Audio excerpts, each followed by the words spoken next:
Hello friends, my name is Kajal और आप सभी का स्वागत है मेरे चैनल पर। और आज के इस वीडियो में हम डिस्कस करने वाले हैं UP DElEd first semester subject Hindi. ठीक है, और इस क्लास की जो टाइमिंग होती है वो शाम के 5 बजे होती है और 3 दिन हिंदी की क्लास चलती है। ठीक है, तो चलिए फ्रेंड्स शुरू करते हैं। वीडियो को लाइक कर दीजिए और अपने फ्रेंड्स मित्रों को शेयर कर दीजिए। और आज के इस वीडियो में हम लघु उत्तरीय प्रश्न डिस्कस करने वाले हैं। जितनी भी ये प्रश्न है पवन सीरीज से है। ठीक है, तो चलिए फ्रेंड्स शुरू करते हैं। अगर आपने प्रीवियस वीडियोस नहीं देखे हैं तो आप सभी को प्लेलिस्ट का लिंक कमेंट्स बॉक्स में मिल जाएगा, आप वहां से जाकर देख सकते हो, या फिर आप सिंपल डिस्क्रिप्शन बॉक्स में जाकर देख सकते हो। तो देखिए फ्रेंड्स, पहला आपका प्रश्न है कि अग्नि, अमृत, गंगा और गुरु के एक एक समानार्थक शब्द लिखे, यानी पर्यायवाची लिखे, जैसे कि हमने कल डिस्कस किया था। बहुत ही अच्छे प्रश्न थे। तो फ्रेंड्स, अगर आपको इसका आंसर आता है तो आप कमेंट्स बॉक्स में इसका आंसर कर सकते हो। फिलहाल अग्नि, अमृत, गंगा और गुरु के एक एक पर्यायवाची आप सभी को शब्द बताना है। तो देखिए फ्रेंड्स, अग्नि के देखिए बहुत सारे हो जाते हैं, जैसे कि अग्नि का आग हो जाता है, अनल हो जाता है, पावक हो जाता है, ज्वाला हो जाता है, सीरवी हो जाता है। ठीक है, तो ये अग्नि के क्या है, इसे हम समानार्थक भी कहते हैं या फिर पर्यायवाची भी कहते हैं। अब देखिए अमृत के बहुत सारे हो जाते हैं। तो अमृत के शुद्धा हो जाता है, सोम हो जाता है, पीयूष हो जाता है और अमीय हो जाता है। तो ये बहुत ही महत्वपूर्ण है। अमृत वाला जो है पर्यायवाची, ये बहुत ही महत्वपूर्ण है। अगर हम गंगा की बात करें तो गंगा की जो पर्यायवाची होती है या समानार्थक होता है वो होता है भागीरथी, सूरसरी, देवनदी, नदीश्वरी। उसी प्रकार गुरु का, तो गुरु का देखिए आचार्य, अध्यापक, शिक्षक, उपाध्याय, ये सभी गुरु के पर्यायवाची या समान अर्थक शब्द हैं। तो फ्रेंड्स, ये आपका क्वेश्चन हो गया। ठीक है, अब देखिए अगला आपका प्रश्न है कि विपरीतार्थक या विलोम शब्द किन्हें कहते हैं। जैसे समानार्थक होता है तो उसी प्रकार विपरीतार्थक होता है, इसे हम विलोम शब्द कहते हैं। जो शब्द एक दूसरे का विपरीत अर्थ बताते हैं उन्हें विलोम शब्द कहते हैं। जैसे कि फ्रेंड्स, आप यहाँ देख सकते हो, ये बहुत ही महत्वपूर्ण है। अगर आप इतना याद कर लेते हो तो इसमें से आपके एग्जाम में 100% 1 या 2 प्रश्न जरूर बन जाएगा। तो देखिए अंधकार का विलोम क्या होता है, तो वो होता है प्रकाश। यश का क्या होता है, अपयश। गर्मी का क्या होता है, तो सर्दी। अपना का पराया। राजा का रंग। चतुर का मूर्ख। अनुकूल का प्रतिकूल। विष का अमृत। जड़ का चेतन। उपकार का अपकार। सार्थक का निरर्थक। देना का लेना। आलसी का परिश्रमी। स्वतंत्रता का परतंत्र। धनी का निर्धन। उच्च का नीच। हर्ष का शोक। पाप का पुण्य। एकता का अनेकता। तो आप देख सकते हो फ्रेंड, बहुत ही महत्वपूर्ण ये आपके विलोम शब्द है। उसके बाद देखिए कायर का जो विलोम होता है वो होता है वीर। अमृत का विष। रात का दिन। घृणा का प्रेम। आदि का अंत। रक्षक का भक्षक। जय का पराजय। आरंभ का अंत। समीप का दूर। दाएं का बाएं। अमीर का गरीब। सेवक का स्वामी। धर्म का अधर्म। आय का व्यय। बुरा का भला। दुर्लभ का सुलभ। उचित का अनुचित। हार का जीत। पंडित का मूर्ख। तो फ्रेंड्स, ये आपका बहुत ही महत्वपूर्ण, ये जितने भी विलोम थे बहुत ही महत्वपूर्ण है। ठीक है, देखिए अगला हम प्रश्न देखते हैं। फ्रेंड्स, अगला आपका जो प्रश्न है कि अवतरण या उद्धरण चिन्ह को उदाहरण सहित समझाइए। जो अवतरण या उद्धरण चिन्ह को उदाहरण सहित समझाना है तो इसके 2 रूप हैं, एक तो दोहरा और एक होता है एक हरा। एक को तो हम जैसे कि इंग्लिश में हम बोलते हैं डबल इन्वर्टर कामा, और दूसरे को हम बोलते हैं सिंगल। ठीक है, तो चलिए फ्रेंड्स हम इसके बारे में थोड़ी सी जानकारी ले लेते हैं। तो दोहरे अवतरण चिन्ह क्या होता है, तो लेखक या वक्ता के कथन को यथावत उद्धृत करने में इसका प्रयोग किया जाता है। जैसे कि रामचंद्र वर्मा, ठीक है, बोलने और लिखने में 2 बातों का महत्व सबसे अधिक है, एक तो अर्थ का, दूसरा भाव का। तो आप देख सकते हो कि यहाँ पे हमने क्या, तो दोहरे अवतरण चिन्ह का यूज किया है। उसी प्रकार एक हरे अवतरण चिन्ह, तो इसका प्रयोग वाक्य में प्रयुक्त कवि या लेखक का उपनाम, पाठकों का शीर्षक, पुस्तक, समाचार पत्र, पत्रिकाओं आदि का नाम लिखने में होता है।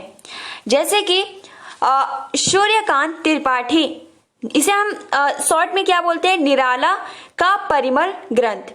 दूसरा पाठ पढ़ो जिसका शीर्षक है उत्साह, बाल भारती बच्चों की पुस्तक है। तो फ्रेंड्स आप समझ गए होंगे दुहरे और इकहरे। अब देखिए अगला आपका प्रश्न है कि कोष्ठक को उदाहरण सहित समझाइए। तो कोष्ठक का प्रयोग निम्नलिखित स्थितियों में किया जाता है। क्रम सूचक अंकों या अक्षरों के साथ। दिशाएं 4 होती है, पूर्व, पश्चिम, उत्तर, दक्षिण। ठीक है। उसके बाद कभी कभी वाक्य के प्रवाह में भिन्न अथवा व्याख्यात्मक शब्दों को कोष्ठक में रखा जाता है, जैसे कि भरत यानी दशरथ के पुत्र बड़े तपस्वी थे। ठीक है। अब देखिए अगला आपका प्रश्न है कि विराम चिन्ह यानी इसका जो चिन्ह होता है इस प्रकार होता है, को उदाहरण सहित समझाइए। तो किसी विषय अथवा बातों को समझाने के लिए अथवा निर्देश के लिए विराम चिन्ह का प्रयोग किया जाता है। जैसे संज्ञा के 3 प्रमुख भेद है, व्यक्तिवाचक, जातिवाचक, भाववाचक। इसकी जगह प्राय डैश से काम चला लिया जाता है। तो ये आपका विराम चिन्ह होता है। ठीक है। यानी किसी विषय अथवा बात को समझाने के लिए अथवा निर्देश देने के लिए विराम चिन्ह का प्रयोग किया जाता है। जैसे कि हमने आप देख सकते हो डैश संज्ञा के 3 प्रमुख भेद है, तो इसे हम विराम कहते हैं, व्यक्तिवाचक, जातिवाचक, भाववाचक। इसके मतलब हम इसे प्राय क्या बोलते हैं, तो डैश ही बोल लेते होते, इसे हम विराम बोलते हैं। अब देखिए हंस पद को उदाहरण सहित समझाइए। तो जब लिखने में भूल से कोई शब्द या पदबंध छूट जाता है तो उसे दिखाने के लिए यह चिन्ह लगाकर पंक्ति के ऊपर लिख देते हैं। जैसे श्याम अच्छा लड़का है। तो फ्रेंड्स अगर हमारा बहुत ही छूट जाएगा तो हम उस जगह पे हंस पद चिन्ह का प्रयोग करके वहां पे हम बहुत ही लिख सकते हैं, यानी श्याम जो है वो बहुत ही अच्छा लड़का है। ठीक है। अगला प्रश्न देखते हैं। अगला आपका प्रश्न है कि लिखने की शिक्षा के उद्देश्य बताइए। यानी लिखने में शिक्षा का क्या उद्देश्य होता है। तो लिखने की शिक्षा में जो उद्देश्य है वो निम्न है। पहला, लिखने की शिक्षा के प्रमुख उद्देश्य बालक को इस बात की योग्यता प्रदान करना है जिससे कि वह अपनी भावनाओं और अनुभूतियों को लिखकर अपने शब्दों को व्यक्त कर सके। दूसरा, बालकों को लिखने की शिक्षा देने का एक उद्देश्य यह भी है कि वे लिखते समय यथास्थान समासिक तथा विराम आदि चिन्हों का प्रयोग करके लिख सके। तीसरा, बालकों ने पढ़कर, सुनकर या मौखिक भाषा के माध्यम से जिन शब्दों का अर्जन कर लिया उनके प्रयोग करने का अवसर प्राप्त और छात्र इन शब्दों का प्रयोग लिखकर कर सकते हैं।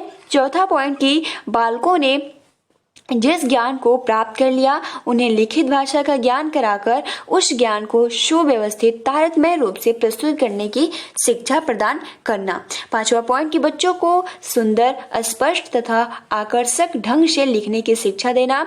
अस्थायी साहित्य सृजन की शिक्षा प्रदान करना। तो फ्रेंड्स ये आपका हो जाता है कि लिखने की शिक्षा का उद्देश्य क्या है। तो आप बहुत ही आसानी से समझ गए होंगे कि लिखने की शिक्षा का जो प्रमुख उद्देश्य होता है कि बालक इस योग्यता में जो है इसका योग्यता प्रदान करना है जिससे कि वो अपनी भावनाओं और जो भी उसके पास अनुभूति है उसको लिखकर प्रदर्शित करे, व्यक्त कर सके। ठीक है। और इसका एक यह भी उद्देश्य है कि वह लिखते समय यथास्थान समासिक तथा विराम चिन्हों का ज्ञान हो सके। और तीसरा, बालकों ने पढ़कर, सुनकर या मौखिक भाषा के माध्यम से जिन शब्दों का अर्जन कर लिया है उनके प्रयोग करने का अवसर प्राप्त कर छात्र इन शब्दों का प्रयोग लिख कर सकते हैं। अब देखिए अगला आपका प्रश्न है कि रेखा विधि से तात्पर्य बताइए। तो प्रायः देखा जाता है कि बच्चे कुछ रेखाएं खींचने लगते हैं। उन्हें इस प्रकार की तिरछी, खड़ी, सीधी और खड़ी रेखाओं में से एक विशेष आनंद की प्राप्ति होती है। अतएव बच्चों से इस प्रकार की रेखाएं आरंभ में खिंचवानी चाहिए।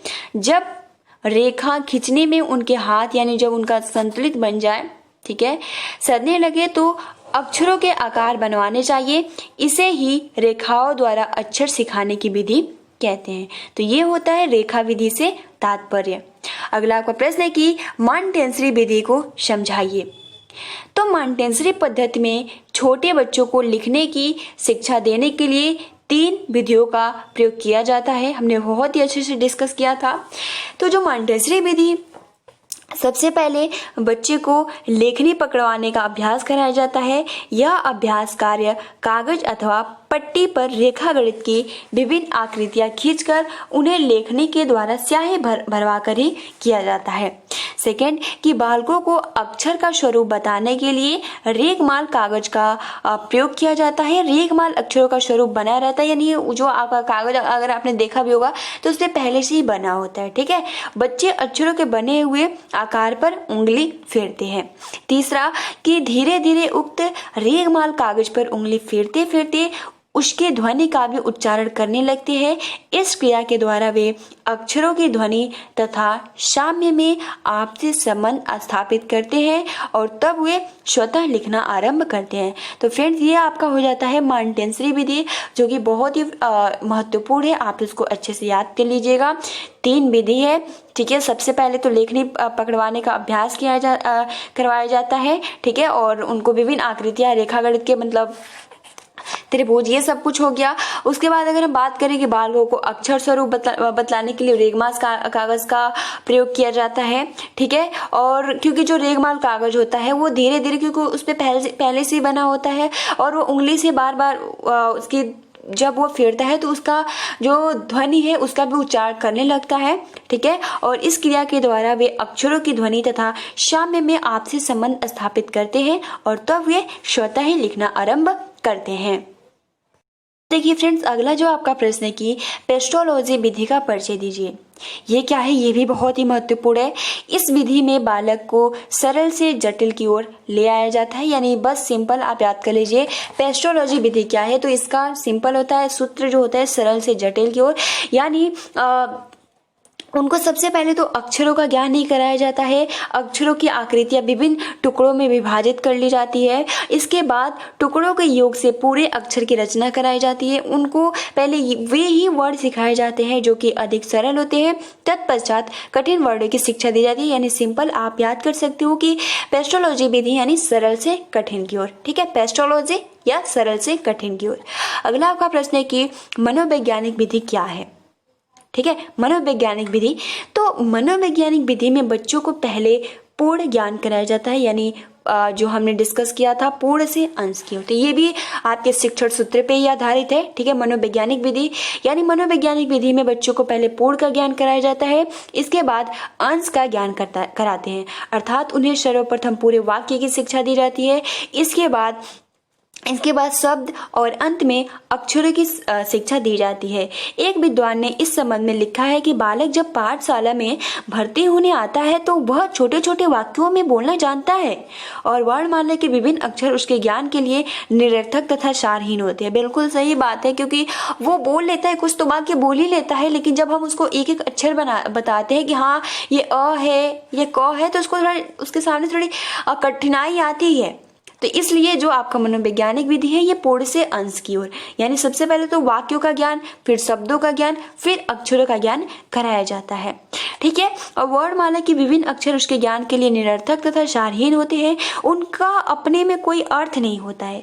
आपस में मिलकर जब वे शब्दों अथवा वाक्यों के रूप में आते हैं तभी वे सार्थक बनते हैं, अर्थात उनका अर्थ होता है कि अतएव शिक्षा शास्त्रियों ने इस विषय में जो प्रयोग किया है उनके आधार पर बालकों को पहले सार्थक शब्द अथवा वाक्य ही सिखाए जाते हैं, यानी जैसे कि अक्षरों को मिलाकर शब्द बनते हैं और शब्दों को मिलाकर वाक्य बनते हैं, तब एक सार्थक उसका अर्थ निकलता है। तो जो आपका मनोवैज्ञानिक विधि है इसी पे आधारित है कि सबसे पहले तो हमें उसे उस वाक्य के बारे में जानकारी देनी चाहिए, फिर शब्द के बारे में जानकारी देनी चाहिए, फिर उस अक्षर के बारे में जानकारी दी जानी चाहिए। तो ये आप सभी को बहुत ही आसानी के साथ समझ में आ गया होगा फ्रेंड्स। अब देखिए अगला आपका जो प्रश्न है कि लिखने में बैठने का ढंग तथा कागज से दूरी क्या होनी चाहिए।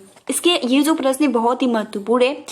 तो अच्छे आसन का लिखावट पर बड़ा प्रभाव पड़ता है। यानी अगर आपका बैठने का तरीका बहुत ही अच्छा रहता है तो जो आपका लिखावट रहता है, जो आपकी हैंड राइटिंग रहती है, जो आप लिखते हो बहुत ही अच्छी होती है। ठीक है, तो ये कुछ भी लिखवाना आरंभ करने के पहले अध्यापक को बच्चों के आसन पर ध्यान देना चाहिए। लिखने के लिए ऋण डेस्क का प्रयोग किया जाना चाहिए। शरीर जहां तक हो सके संतुलित रखा जाए और जांघें कुर्सी पर सीधी रखनी चाहिए।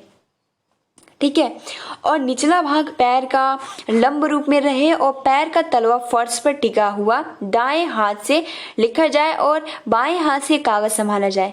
कॉपी और आंखों की दूरी कम से कम 1 फुट की होनी चाहिए और बच्चे मेज पर झुककर न लिखे, अर्थात अध्यापकों को बच्चों को बैठने का ढंग पर विशेष ध्यान देना चाहिए।